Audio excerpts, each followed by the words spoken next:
আমাদের বিগত 15 বছর আমাদের দেশে যারা শাসন করেছে তারা তো বেশিরভাগ ইসলাম বিরোধী কাজ করেছে। কি করেছে? এই যে মাহফিল করতে গেলে আমাদের আইডি কার্ড দিতে হয়েছে। তারা সার্চ করে দেখেছে এই হুজুর রাজনীতি কথা বলে কিনা। যদি রাজনীতি কথা বলে থাকে তাহলে তাকে কি করে দাও, দাওয়াত দেওয়া যাবে না। এবং সে যদি রাজনীতির কোনো কথাও বলে থাকে ওই যে ডকুমেন্ট আছে ধরতে সময় লাগবে না।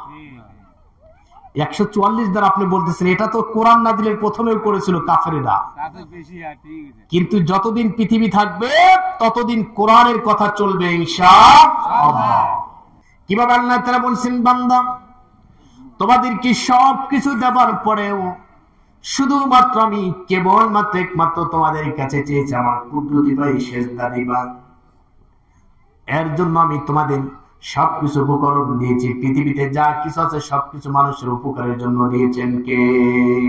আল্লাহ তাআলা বলেন, আল্লাযী জাআলা লাকুমুল আরদা ফিরাশান ওয়াস সামা'a বিনাআন ওয়া আনজালা মিনাস সামা'i মা'আন ফাআখরাজা বিহি من الثمرات رزقا لكم فلا تجعلوا لله أندادا وأنتم تعلمون الله أكبر الله أكبر আল্লাহ তাআলা বলতেছেন, বান্দা আমি তোমাদের জন্য আসমানটাকে ছাদ স্বরূপ সৃষ্টি করে দিয়েছি এবং জমিনটাকে বানিয়ে দিয়েছি বিছানা।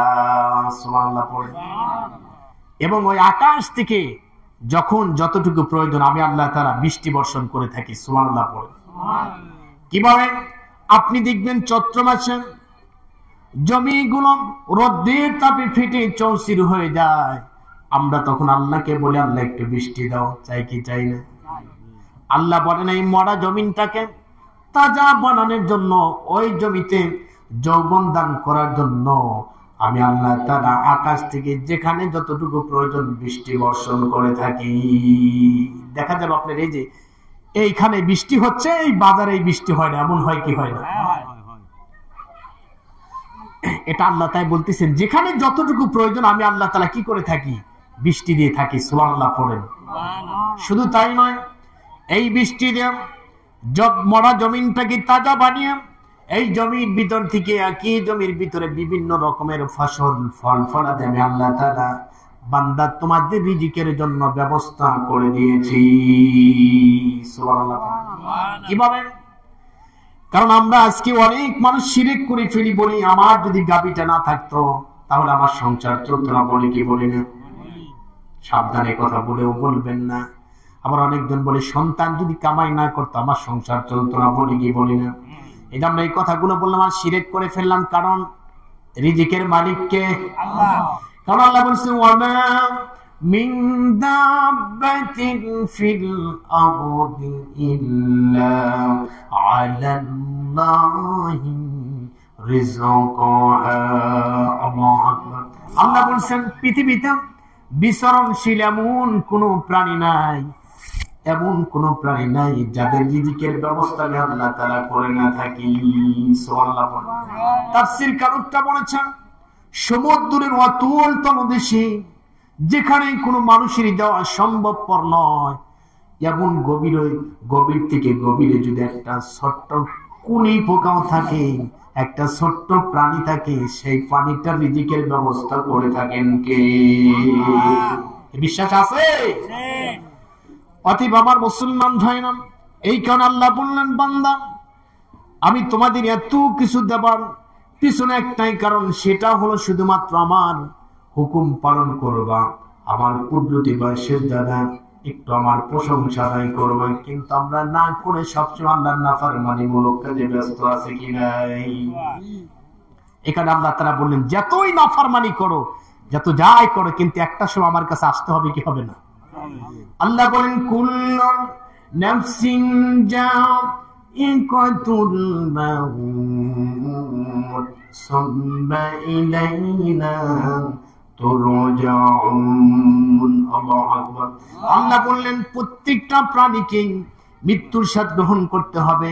সুম্মা ইলাইনা তুরজাউন।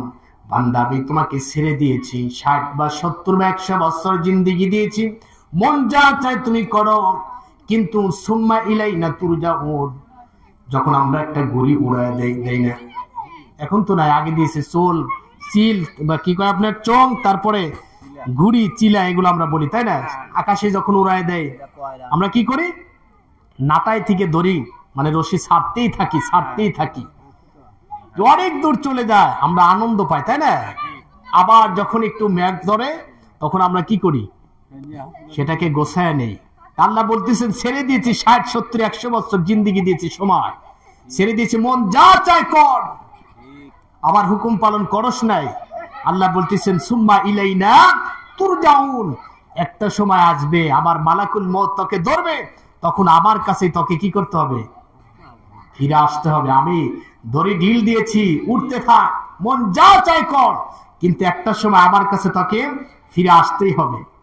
আল্লাহ তাআলা বলেন এই মৃত্যু থেকে মানুষগুলো পালায়। আল্লাহ বলতেছেন তারা পালিয়ে বাঁচতে পারবে না। একজন বড় অসুস্থ হয়েছে, অ্যাক্সিডেন্ট হয়েছে, মানুষ বাঁচার জন্য এই দেশ থেকে আরেক দেশে যায় কি যায় না? বাঁচার জন্য মানুষ মরতে চায় না, বাঁচার বিভিন্ন পন্থা তারা অবলম্বন করে। কিন্তু আল্লাহ তাআলা বলতেছেন হে নবী এদেরকে বলে দাও এই মৃত্যু থেকে যারা পালাচ্ছে, এই মৃত্যু থেকে কেউ পালিয়ে বাঁচতে পারবে না। একটা দিন না একটা দিন তাদের মৃত্যুর সামনাসামনি হতেই হবে। আল্লাহ তাআলা তাই বলছেন সূরা জুমার ভিতরে, কুল ইন্নাল মাউতাল্লাযী তাফিরুনা মিনহু ফাইন্না মুলাকীকুম। আল্লাহু আকবার। আল্লাহ তাআলা সূরা জুমার ভিতরে বলতে, হে নবী এদেরকে বলুন যে মৃত্যু থেকে তোমরা পালাচ্ছ, বান্দা একটা সময় এই মৃত্যুর সামনাসামনি তোমাদের হতেই হবে, পালিয়ে বাঁচতে পারবা না। যেখানেই পলাও না কেন, যেখানেই যাও না কেন, মৃত্যু তোমাকে ধরবে। মৃত্যু থেকে কেউ পালিয়ে বাঁচতে পারেছে? ফিরাউন 1000 বছর ছিল, ফিরাউন কি বেঁচে আছে? নমরুদ আল্লাহর সাথে যুদ্ধ ঘোষণা করেছিল, নমরুদ পৃথিবীতে আছে? এমন নব্য ফেরাউন, নব্য নমরুদ এখনো পৃথিবীতে আছে না নাই? তারাও ধ্বংস হবে কি হবে না? কথা বলেন। আমাদের বিগত 15 বছর আমাদের দেশে যারা শাসন করেছে তারা তো বেশিরভাগ ইসলাম বিরোধী কাজ করেছে। কি করেছে? এই যে মাহফিল করতে গেলে আমাদের আইডি কার্ড দিতে হয়েছে। তারা সার্চ করে দেখেছে এই হুজুর রাজনীতি কথা বলে কিনা। যদি রাজনীতি কথা বলে থাকে তাহলে তাকে কি করে দাও? দাওয়াত দেওয়া যাবে না। এবং সে যদি রাজনীতির কোনো কথাও বলে থাকে, ওই যে ডকুমেন্ট আছে, ধরতে সময় লাগবে না। 144 দ্বারা আপনি বলতেছেন, এটা তো কোরআন নাজিলের প্রথমেও করেছিল কাফেরেরা। কিন্তু যতদিন পৃথিবী থাকবে ততদিন কোরআনের কথা চলবে ইনশাআল্লাহ।